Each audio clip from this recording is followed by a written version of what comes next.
பெருமானார் ஸல்லல்லாஹு அலைஹி வஸல்லம் அவர்களுடைய வாழ்விலே நடந்த பல முக்கியமான நிகழ்வுகளிலே ஒன்று பெருமானாருடைய விண்ணுலக பயணம். எதை நாம் மிஅராஜ் என்று சொல்கிறோமோ அந்த விண்ணுலக பயணத்தினுடைய அந்த நிகழ்வு.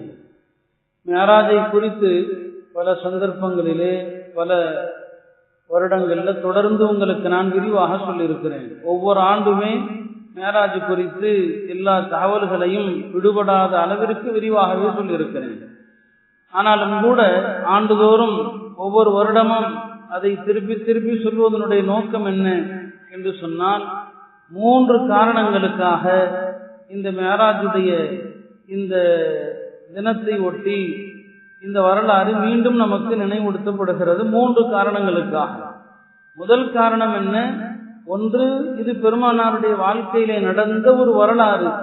ரசூல் ஸல்லல்லாஹு அலைஹி வஸல்லம் அவர்களுடைய வாழ்க்கையில் நடந்த ஒவ்வொரு சம்பவமும் மறக்காமல் நமக்கு இருக்க வேண்டும். நாம் சீக்கிரம் மறக்கக்கூடியவர்கள். எனவே மறக்காமல் இருப்பதற்கு இது திரும்ப திரும்ப நமக்கு நினைவூட்டப்படுகிறது. குர்ஆனிலேயும் அல்லாஹ் தஆலா இந்த மிஅராஜ் குறித்து பல வசனங்களிலே அல்லாஹ் குறிப்பிடுகிறான். திருக்குர்ஆனுடைய 15வது ஜுஸுனுடைய ஆரம்ப வசனத்திலே அல்லாஹ் இந்த பயணத்தை குறித்து சொல்கிறான். சுப்ஹானல்லதி அஸ்ரா பிஅப்திஹி லைலம் மினல் மஸ்ஜிதில் ஹராம் இலல் மஸ்ஜிதில் அக்ஸா. அந்த அல்லாஹ் தூயவன், எவன் தன்னுடைய அடியாரை ஒரே இரவில் மஸ்ஜிதுல் ஹராமிலிருந்து பைத்துல் மக்திஸுக்கு அழைத்து சென்றானோ இரவோடு இரவாக, அந்த இறைவன் தூயவன் என்று இந்த சம்பவத்தை அல்லாஹ் திருமறையிலே சொல்லி காட்டுகிறான். அல்லாஹ் திருமறையிலே ஒரு சம்பவத்தை சொல்லி காட்டுகிறான் என்று சொன்னால் அது முக்கியத்துவம் வாய்ந்தது என்பதை நம்மால் விளங்க முடிகிறது.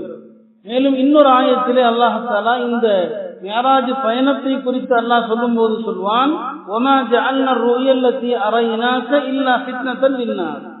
ரசூல் ஸல்லல்லாஹு அலைஹி வஸல்லம் அவர்களை பார்த்து அல்லாஹ் சொல்கிறான், நபியே, உங்களுக்கு இந்த மிஅராஜுடைய இரவிலே, மிஅராஜுடைய பயணத்திலே எந்த காட்சிகளை நாம் காட்டினோமோ அதை மக்களுக்கு நாம் ஒரு சோதனையாக ஆக்கினோம் என்று சொல்றான். அப்ப இந்த மிஅராஜுடைய பயணத்திலே பெருமானார் கண்ட அந்த காட்சி ஒரு சோதனை. அதை ஏற்றவர்கள் ஏற்றார்கள், மறுத்தவர்கள் மறுத்தார்கள்.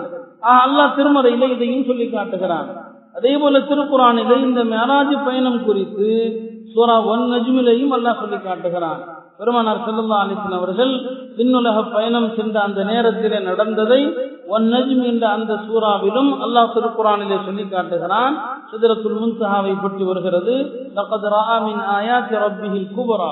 பெருமானார் ஸல்லல்லாஹு அலைஹி வஸல்லம் அவர்கள் இந்த இரவிலே, மிஅராஜுடைய அந்த இரவிலே அல்லாஹ்வுடைய பேரற்புதங்களை கண்டார்கள் என்று சொல்கிறார். ஆக இந்த மிஅராஜ் பயணத்தை நாம் மீண்டும் மீண்டும் சொல்வதற்கான ஒரு காரணம், அது பெருமானாருடைய வாழ்க்கையில் நடந்த ஒரு முக்கிய சம்பவம். அல்லாஹ்வும் அதை முக்கியத்துவத்தோடு சொல்கிறான் என்பதற்காக நாம் நினைவுபடுத்துகிறோம். இரண்டாவது காரணம், மிஅராஜுடைய இந்த விஷயத்தை திருப்பி ஒவ்வொரு வருஷமும் ஏன் சொல்றோம்னு சொன்னா, இந்த மிஅராஜுடைய சம்பவத்தை ஒட்டி நாம் தொழுகையினுடைய முக்கியத்துவத்தையும் சொல்ல வேண்டியது இருக்கிறது. தொழுகையினுடைய முக்கியத்துவத்தையும் இதை ஒட்டி நாம் வலியுறுத்த வேண்டியது இருக்கிறது. ஏனென்றால் முஸ்லிம் சமூகத்தினுடைய பிரதான வணக்கம் என்பது இந்த தொழுகை தான். மற்றவர்களை விட்டும் நம்மை வேறுபடுத்தக்கூடிய வணக்கம் தொழுகை தான். எனவே மிஅராஜை நினைவூட்டுவதனுடைய அசல் நோக்கம் தொழுகை நினைவூட்டுவதுதான். அது தனியா பல சந்தர்ப்பத்தில் சொன்னாலும் இதை ஒட்டி தான் அழுத்தமாக நாம் சொல்ல வேண்டியது இருக்கிறது. காரணம், இன்னைக்கு உம்மத்துல சொல்லக்கூடிய மக்கள் 5% பேர், 95% பேர் தொழாமல் தான் இருக்கிறாங்க. அண்மையில கூட ஒரு மாநிலத்துல அங்க ஆட்சி செய்யக்கூடிய அரசாங்கம் பாங்கு மைக்கில சொல்லக்கூடாது, ஒலிபெருக்கில சொல்லக்கூடாது என்ற ஒரு தடையை கொண்டு வந்திருக்குது. அதற்கு அவர்கள் காரணம் கூட சொன்னார்கள். முஸ்லிம்களை பார்த்து, நீங்க 100%த்துல 95% தொழுவுறதில்லை, ஒரு 5% பேர் தொழுவுறீங்க. 5% பேர் தொழுவுறதுக்கு எதுக்கியா எல்லாத்தையும் சத்தம் போட்டு எழுப்புறீங்க? எல்லாரும் நீங்க என்னைக்கு பள்ளியாசலுக்கு வருவீங்களோ அன்னைக்கு மைக்கில பாங்க சொல்லுங்க. எல்லாரும் என்னைக்கு பள்ளியாசலுக்கு வருவீங்களோ அன்னைக்கு மைக்கில பாங்க சொல்லுங்க. ஆக இது ஒரு இறை மறுப்பாளர்கள் மூலம் அல்லாஹ் இந்த உம்மத்துக்கு பாடத்தை கற்றுக் கொடுக்கிறான். அப்ப இந்த மிஅராஜுடைய இந்த சம்பவத்தை நாம் சொல்வதனுடைய இன்னொரு காரணம் என்ன? தொழுகையினுடைய அவசியத்தை இதன் மூலமாக உணர்த்துவது. மூன்றாவது, இந்த சம்பவத்தை நாம் திரும்ப திரும்ப சொல்வதனுடைய நோக்கம், இந்த மிஅராஜுடைய பயணத்துல ரசூல் ஸல்லல்லாஹு அலைஹி வஸல்லம் அவர்கள் கண்ட காட்சிகள். அல்லாஹ்வும் அத குர்ஆன்ல சொல்றான். நான் ஓதிய வசனத்திலே சொல்கிறான், ரஆ மின் ஆயாத்தி ரப்பிஹில் குபரா. அல்லாஹ்வுடைய பேரற்புதங்களை, சில காட்சிகளை பெருமானார் கண்டாங்க. அதுல சில பாவம் செய்பவர்களுக்கு தரப்படுகின்ற தண்டனைகளையும் கண்டாங்க. அந்த பாவம் எப்படிப்பட்ட பாவம்? எங்கோ யாரோ செய்கிற பாவம் அல்ல, நமக்குள்ளே நமக்கு அருகிலே நடந்து கொண்டிருக்கிற பாவங்கள், நாம் எல்லோரும் செய்து கொண்டிருக்கிற பாவங்கள். அந்த பாவத்திற்கான தண்டனைகள் பெருமானாருக்கு இந்த நாளிலே காண்பிக்கப்பட்டது. இந்த பயானை ஒட்டியாவது, இதை கேட்பதை ஒட்டியாவது அந்த பாவத்தில் ஈடுபடுகின்றவர்கள் திருந்துவார்கள் என்ற அடிப்படையிலும் தான் நாம் இதை மீண்டும் மீண்டும் சொல்கிறோம். இல்லை என்று சொன்னால் இந்த சம்பவத்தை மிக விரிவாக எல்லா கோணங்களிலும் எல்லா வகையிலும் தெளிவாகவே சொல்லப்பட்டிருக்கிறது.